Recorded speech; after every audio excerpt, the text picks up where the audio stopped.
Very good morning everyone. आज हम बात करने जा रहे हैं बेल के चैप्टर में नेक्स्ट सेक्शन 436A।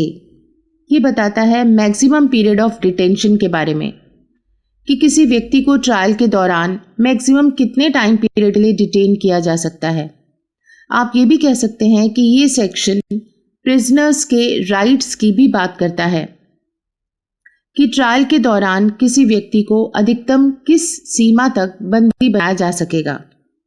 तो सेक्शन 436A हमें बताता है मैक्सिमम पीरियड ऑफ डिटेंशन की, यानी बंदी जो बनाए रखा गया है, किसी व्यक्ति को कैद में रखा गया है, तो उसका मैक्सिमम टाइम पीरियड क्या है, जबकि वो व्यक्ति अभी कन्विक्टेड नहीं है, दोष सिद्ध नहीं है, अभी उसे सजा सुनाई नहीं गई है, उसके खिलाफ ट्रायल चल रहा है। ये अंडर ट्रायल प्रिजनर यानी कैदी है। इसने जो ऑफेंस किया है वो ऐसा ऑफेंस है कि जिसका पनिशमेंट डेथ सेंटेंस नहीं है, अदर देन डेथ सेंटेंस उसका पनिशमेंट है।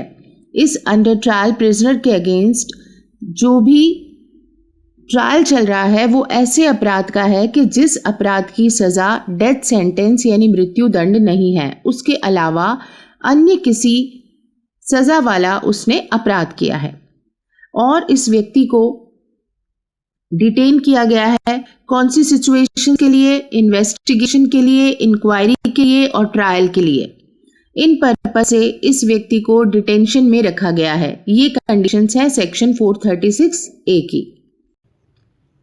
सेक्शन 436A ये बताता है कि अगर कोई व्यक्ति जिसे डिटेन किया गया है, अंडरगॉन डिटेंशन, वो डिटेंशन में है,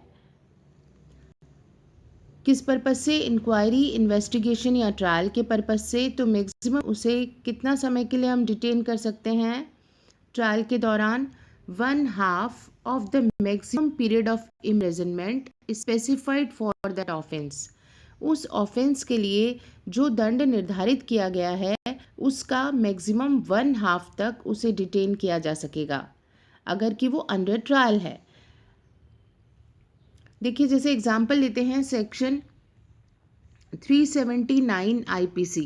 इसमें जो सज़ा दी गई है थेफ्ट के लिए, जो पनिशमेंट बताया गया है वो कितना बताया गया है? 3 साल बताया गया है। तो यहाँ बताया गया कि 1/2 of the maximum imprisonment specified for that offence. Offence के लिए स्पेसिफाइड जो पनिशमेंट है वो है 3 years, उसका 1/2 यानी कि 1.5 year। 1.5 year तक उस व्यक्ति को डिटेन किया जा सकता है अगर कि वो व्यक्ति ट्रायल, जिसके खिलाफ ट्रायल चल रहा है, तो इन्वेस्टिगेशन, इंक्वायरी या ट्रायल के पर्पस से उसे मैक्सिमम हम 1.5 year तक डिटेंशन में रख सकते हैं। ये कहता है सेक्शन 436A। तो ये एक तरीके से आप कह सकते हैं राइट हो गया अंडर ट्रायल पर्सन का, कि उसका अधिकार हो गया कि he shall be released on his personal bond. अगर ऐसी कंडीशन है जो सेक्शन 436A में हमने देखी, तो इस व्यक्ति को कोर्ट को रिहा करना ही होगा। He shall be released on his personal bond. उसे अपने व्यक्तिगत बंध पत्र पर क्या किया जाएगा? रिलीज कर दिया जाएगा, रिहा कर दिया जाएगा। मैंडेटरी हो गया कोर्ट के लिए कि अगर ये व्यक्ति अंडर ट्रायल प्रिजनर है, अगर कि उसने ऐसा ऑफेंस किया है जो अदर देन डेथ सेंटेंस है जिसका पनिशमेंट, तो इंक्वायरी, इन्वेस्टिगेशन और ट्रायल के पर्पस से उसे मैक्सिमम डिटेंशन कितना दिया जा सकता है? उस ऑफेंस के लिए जो सज़ा निर्धारित है उसका 50%, 1/2 तक ही उसे डिटेन किया जा सकेगा। उसके बाद उसे रिलीज़ करना ही होगा। और रिलीज़ कैसे किया जाएगा? उसके पर्सनल बॉन्ड, व्यक्तिगत बंध पत्र देने पर ही उसे रिलीज़ कर दिया जाएगा। ये विद श्योरिटी भी हो सकता है और विदाउट श्योरिटी भी हो सकता है। तो एक तरीके से ये सेक्शन हमें क्या बता रहा है? राइट बता रहा है अंडर ट्रायल प्रिजनर के।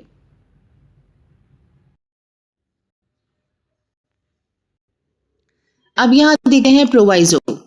ये प्रोवाइजो कहता है कि कौन सी ऐसी सिचुएशन है जिसमें कि पर्सनल बॉन्ड पर भी इस व्यक्ति को रिलीज नहीं किया जाएगा। यानी आप कह सकते हैं सेक्शन 436A में जो जनरल प्रिंसिपल बता रखा है कि अंडर ट्रायल व्यक्ति को रिलीज कब करना ही पड़ेगा, मैंडेटरी प्रोविजन है, उसका अपवाद यानी एक्सेप्शन प्रोवाइजो में बताया गया है कि इसे रिलीज नहीं किया जाएगा। ये कंडीशन बताई गई है अगर पब्लिक प्रोसिक्यूटर इस बात पर ऑब्जेक्शन रेज करते हैं और जुडिशियल ऑफिसर को उनकी बात उचित लगती है कि कुछ कारणों की वजह से यहाँ पर इस व्यक्ति को रिलीज किया जाना उचित फैसला नहीं है।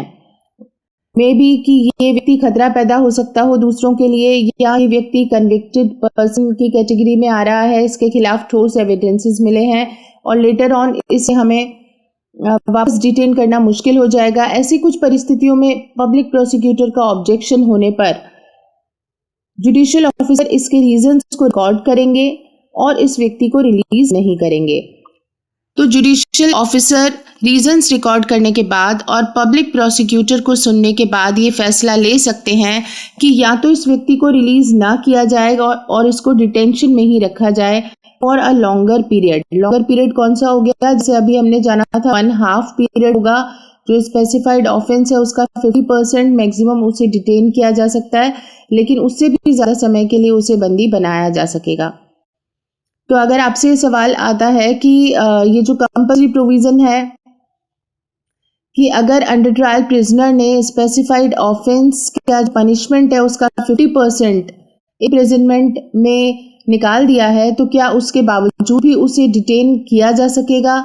ऐसी कौन सी कंडीशन है? तो इसके प्रोवाइजो में बताई गई है ये कंडीशन कि जहां लॉन्गर टाइम पीरियड के लिए इस व्यक्ति को डिटेन किया जा सकेगा, या फिर अगर कोर्ट उचित समझेगा तो इसे रिलीज कर सकता है। कैसे? बेल पर। अभी तक हमने जाना था कि पर्सनल बॉन्ड पर रिलीज किया जाएगा, लेकिन अब हम देख रहे हैं कि पब्लिक प्रोसिक्यूटर ने जब ऑब्जेक्शन किया तो इस सिचुएशन में पहली बात तो ये है कि या तो इसे क्या किया जाए, लॉन्गर टाइम पीरियड के लिए डिटेन करने का आदेश न्यायालय दे सकता है, और या फिर उसे रिलीज कर सकता है। लेकिन कैसे? बेल पर, जमानत देने पर इसे रिलीज किया जा सकेगा। तो ये था प्रोवाइजो 1।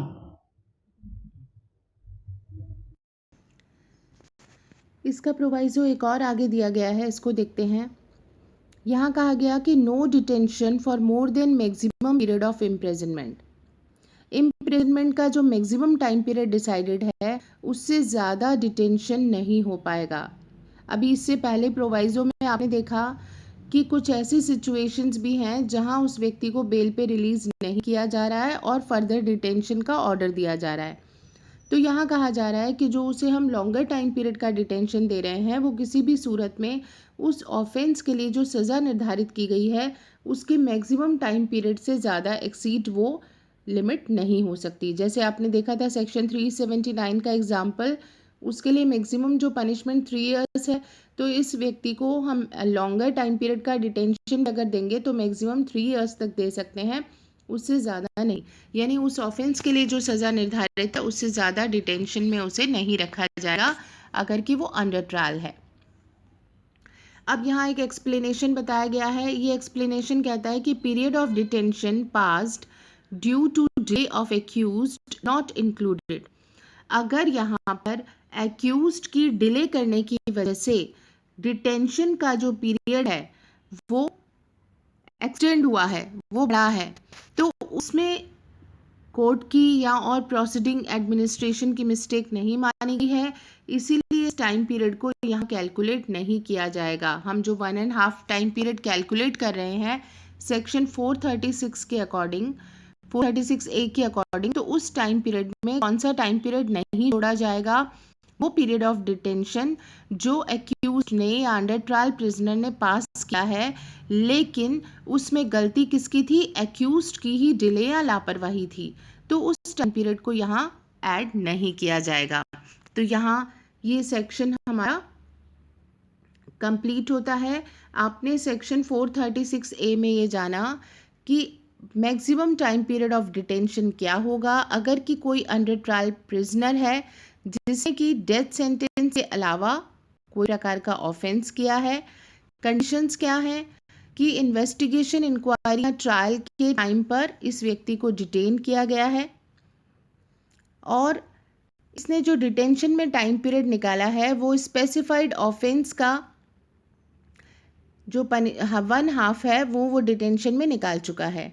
तो इस व्यक्ति का यह अधिकार हो जाएगा कि उसे बेल पर रिलीज़ किया जाएगा उसके पर्सनल बॉन्ड के आधार पर ये विद और विदाउट श्योरिटी हो सकता है। प्रोवाइजो 1 में हमने देखा था कि उसे रिलीज नहीं किया जाएगा अगर कि पब्लिक प्रोसिक्यूटर इस बारे में ऑब्जेक्शन करते हैं और साथ ही इसके रीजंस रिकॉर्ड करने के बाद जुडिशियल ऑफिसर ये फैसला ले सकते हैं कि या तो इसे लॉन्गर टाइम पीरियड के लिए डिटेन रख किया जाए और या फिर इसे बेल पर रिलीज कर दिया जाए। नेक्स्ट प्रोवाइजो में हमने देखा कि लॉन्गर टाइम पीरियड का डिटेंशन किसी भी हालत में मैक्सिमम पीरियड ऑफ इम्प्रिजनमेंट से एक्सीड नहीं होगा। एक्सप्लेनेशन में हमने जाना कि एक्यूज्ड की लापरवाही की वजह से अगर डिटेन है वो, तो फिर इस टाइम पीरियड को कैलकुलेट नहीं किया जाएगा। Thank you.